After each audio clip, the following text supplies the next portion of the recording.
कर्ण कुंती का पुत्र था। पांडु के साथ कुंती का विवाह होने से पहले ही इसका जन्म हो चुका था। लोक लज्जा के कारण उसने यह भेद किसी को नहीं बताया और चुपचाप एक पिटारी में रखकर उस शिशु को अश्व नाम की नदी में फेंक दिया। इसके जन्म की कथा बड़ी विचित्र है। राजा कुंती भोज ने कुंती को पाल पोस कर बड़ा किया था।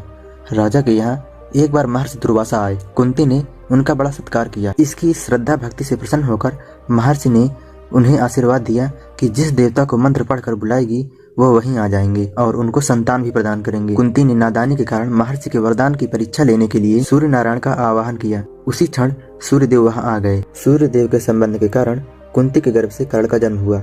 जब पिटारी में रखकर इस शिशु को उसने फेंक दिया तो वह एक पिटारी में बहती हुई आगे पहुंची। वहां अधिरथ ने कौतूहलवश उसे उठा लिया और खोल कर देखा तो उसमें एक जीवित शिशु को देखकर वह आश्चर्य करने लगा। अधिरथ उस शिशु को निरीह अवस्था पर करुणा करके उसे अपने घर ले गया। उसका पालन पोषण करने लगा। उसने उसे अपनी संतान समझा। बालक के शरीर पर कवच कुंडल देखकर उसको और भी अधिक आश्चर्य हुआ। तभी उसे लगा कि वह बालक कोई होनहार राजकुमार है। उसने उसका नाम वसुसेन रखा। वसु का अर्थ है धन। कवच कुंडल रूपी धन उसके पास था। विधाता ने ही उसको उसे दिया था, इसलिए उसका नाम वसुसेन उचित ही था। वसुसेन जब कुछ बड़ा हुआ तो उसने शास्त्रों का अध्ययन करना आरंभ कर दिया। वह सूर्य का उपासक था। प्रातः काल से लेकर संध्या तक वह सूर्य की उपासना ही करता था। दानी भी बहुत बड़ा था। उपासना के समय कोई भी आकर अगर उससे कुछ मांगता तो वह बिना हिचकिचाए उसे दे देता था।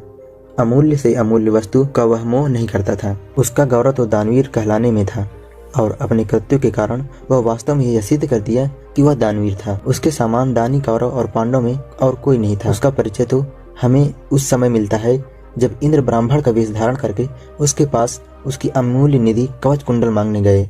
उस समय कर्ण ने देवराज का स्वागत किया और सहर्ष अपने कवच कुंडल उतारकर उन्हें दे दिए।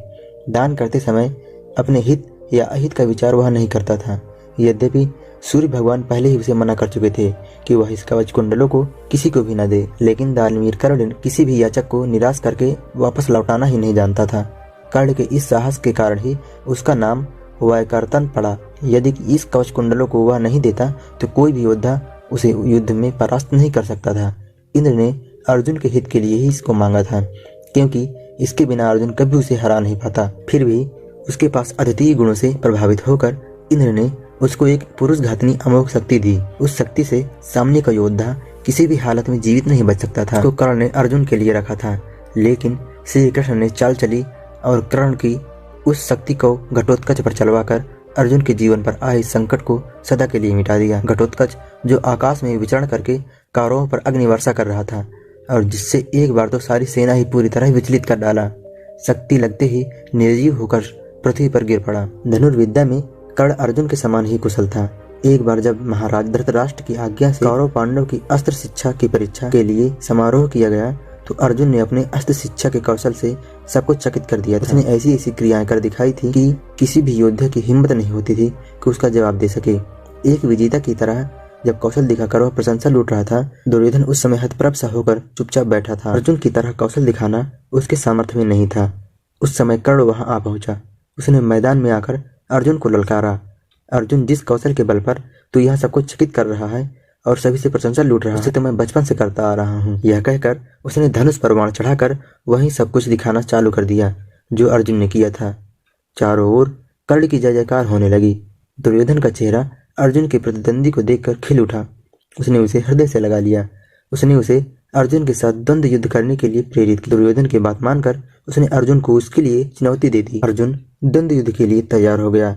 अब झगड़ा बढ़ने की आशंका थी, इसलिए कृपाचार्य ने बीच में हस्तक्षेप करते हुए कहा कि राजकुमार के साथ राजकुमार का ही द्वंद्व युद्ध हो सकता है।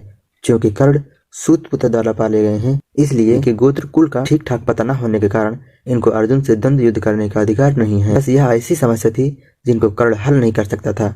वह हक्का बक्का सा अर्जुन का मुंह ताकता रह गया। दुर्योधन को इससे धक्का लगा कि कर्ण के द्वारा अर्जुन का मान चूर्ण करने की उसकी ही योजना थी। जब कर्ण इस दुविधा में पड़ा हुआ आगे अपने पैर नहीं बढ़ा सका तो दुर्योधन ने उसे राजाओं की श्रेणी में लाने के लिए अंग देश का राज दे दिया। राजा होने के नाते वह अर्जुन या अन्य किसी राजकुमार के साथ युद्ध कर सकता था। वह इसके लिए उतारू भी था, लेकिन संध्या होने के कारण यह वाद विवाद थम गया और सब अपने अपने घर चले गए। बस फिर जीवन में सदा ही कर्ण अर्जुन के प्रतिद्वंदी के रूप में मिला।